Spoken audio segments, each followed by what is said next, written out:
Sir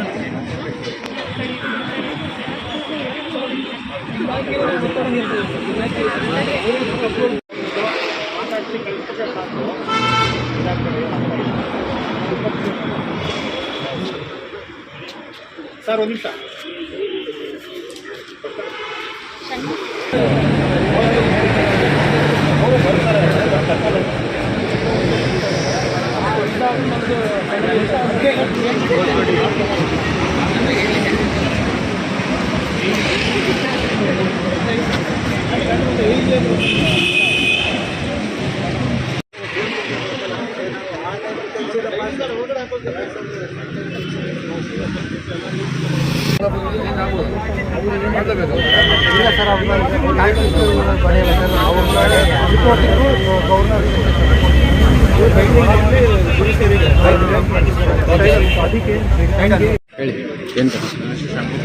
ಜೋರಾಗಿ ಮಾತಾಡಿ.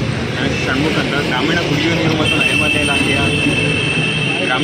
ನೀರು ಮತ್ತು ನೈರ್ಮಲ್ಯ ಇಲಾಖೆಯಲ್ಲಿ ಸಹಾಯಕ ಅಭಿಯಂತರು ತಾತ್ಕಾಲಿಕ ಆಯ್ಕೆ ಪಟ್ಟಿಯಲ್ಲಿ ಬಂದಿರುತ್ತೇನೆ. ಕಳೆದ 6 ತಿಂಗಳುಗಳಿಂದ KPSCಯಲ್ಲಿ ನಮ್ಮ ಅಂತಿಮ ಆಯ್ಕೆ ಪಟ್ಟಿ ಪ್ರಕಟಿಸಲಾಗಿರುವುದಿಲ್ಲ.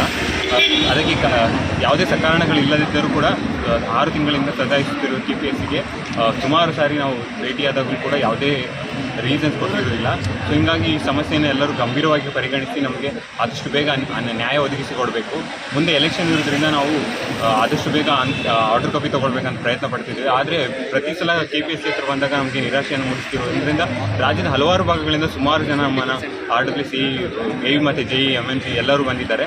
ಸೊ KPSCಗೆ ಒಂದು ಇದಕ್ಕೆ ಗೌರ್ಮೆಂಟ್ ಒಂದು ಆ್ಯಕ್ಷನ್ ತೊಗೋಬೇಕು. ಇಲ್ಲ CM ಅವರು ಇಂಟರ್ವೆನ್ಷನ್ ಅವಶ್ಯಕತೆ ಇದೆ. ಇಲ್ಲಾಂದರೆ ನಾವು ಎಲ್ಲ MLAಗಳನ್ನ ಸುಮಾರು MLAಗಳ ಮಿನಿಸ್ಟ್ರುಗಳನ್ನೆಲ್ಲ ಮೀಟಾಗಿ ಅವರಿಗೆ ಮನವಿ ಪತ್ರಗಳನ್ನು ಕೊಟ್ಟಿದ್ದೇವೆ. ಆದರೆ ಯಾವುದೇ ಪ್ರತಿಕ್ರಿಯೆ ಬಂದಿರೋದಿಲ್ಲ. ಆದ್ದರಿಂದ ಈ ಸಮಸ್ಯೆಗೆ ಆದಷ್ಟು ಬೇಗ ಸೊಲ್ಯೂಷನ್ ಕೊಡಬೇಕಾಗಿ. ಯಾವಾಗ ನೋಟಿಫಿಕೇಶನ್ ಆಗಿದ್ದು? ನೋಟಿಫಿಕೇಶನ್ ಆಗಿರೋದು 2022 ಫೆಬ್ರವರಿ. ಎಕ್ಸಾಮ್ ಎಲ್ಲ ಯಾವಾಗ ಬರೆದ್ರಿ? ಎಕ್ಸಾಮ್ ಆಗಿರೋದು ಫೆಬ್ರವರಿ 25, 26, 2023. ನಿಮ್ಗೆ ಯಾವಾಗ ಕೊಡ್ತೀನಿ ಅಂತ ಹೇಳಿದ್ರು? ಅಂತಿಮ ತಾತ್ಕಾಲಿಕ ಆಯ್ಕೆ ಪಟ್ಟಿ ಆಗಸ್ಟ್ 17, 2023. ಎಷ್ಟು ಜನ ಅಭ್ಯರ್ಥಿಗಳಿದ್ರು ಒಟ್ಟು? 288 assistant engineer, 136 junior engineer.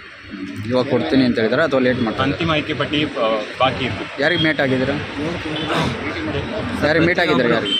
ಚೇರ್ಮನ್ನು, secretary ಎಲ್ಲರೂ 6 ತಿಂಗಳಿಂದ ಮೀಟ್ ಆಗ್ತೀವಿ, ಬರ್ತಾ ಇದೀವಿ, ಹೋಗ್ತಾ ಇದ್ದೀವಿ. ಸಲ ಪ್ರಿಯಾಂಕಾ ಖರ್ಗೆ ಸರ್ ಅನ್ನು ಮೀಟ್ ಆಗಿದೆ. ಯಾವುದೇ ಕಾರಣ ಕೂಡ ಕೊಡ್ತಿಲ್ಲ ಅವ್ರು ಹೇಳ್ತಿದ್ರೆ ಅವ್ರು ಒಳಜಗಳ ರೀಸನ್ ಕೊಡ್ತಾ ಇದ್ದಾರೆ. ಅವ್ರ ಒಳಜಗಳದಿಂದ ನಾವು ನಮ್ಗೆ ಟೆಕ್ನಿಕಲ್ ರೀಸನ್ಸ್ ಇಲ್ಲ, ಏನು ಗೌರ್ಮೆಂಟಿಂದ ಏನು ಪ್ರಾಬ್ಲಮ್ ಆಗಿಲ್ಲ. ಸೊ ಯಾವುದೇ ರೀತಿ ಪ್ರಾಬ್ಲಮ್ ಇಲ್ಲ. ಬಟ್ ಸೈನ್ ಹಾಕೋದಕ್ಕೆ ಅವ್ರು ಒಳಜಗಳ ಕಾರಣ ಆಗ್ತಾ ಇದೆ. ಇವಾಗ ಗೌರ್ಮೆಂಟ್ ವಿದ್ಯಾನಿಧಿ ಅಂತ ಒಂದು ಪ್ರೋಗ್ರಾಮ್ ಮಾಡ್ತಿದೆ. 1,500, 3,000 ಕೊಡ್ತಿದೆ. ಅದರಿಂದ ಏನು ಯೂಸ್ ಆಗಲ್ಲ. ಇವಾಗ ಆಗಿರೋ ಎಕ್ಸಾಮ್ನ ರಿಸಲ್ಟ್ ಕೊಟ್ಟರೆ ಅದರಿಂದ ಕೆಲಸ ಸಿಗುತ್ತೆ. ಒಂದು 500-600 ಜನಕ್ಕೆ ಇವಾಗ ಕೆಲಸ ಸಿಗುತ್ತೆ. ಇವಾಗ ಮೀಟ್ ಆಗಿ ಬಂದಿದ್ರಲ್ಲ, ಏನು ಹೇಳಿದ್ರು? ಇವಾಗ ಅವಕಾಶ ಮಾಡಿಕೊಟ್ಟಿಲ್ಲ. ಸೊ ಬರ್ತಾರೆ. ಸೊ ಬಂದಾದ್ಮೇಲೆ ಮತ್ತೊಂದು ಸಲ ರಿಕ್ವೆಸ್ಟ್ ಮಾಡ್ತೀವಿ ಅವ್ರನ್ನ. ಮತ್ತೆ ಅದೇ ರೀತಿ ಮೊದಲು ಹಾಗೆ ಸಮಜಾಯಿಸಿ ಕೊಟ್ಟು ಕಳಿಸಿದ್ರೆ ಹೇಗಿರುತ್ತೆ?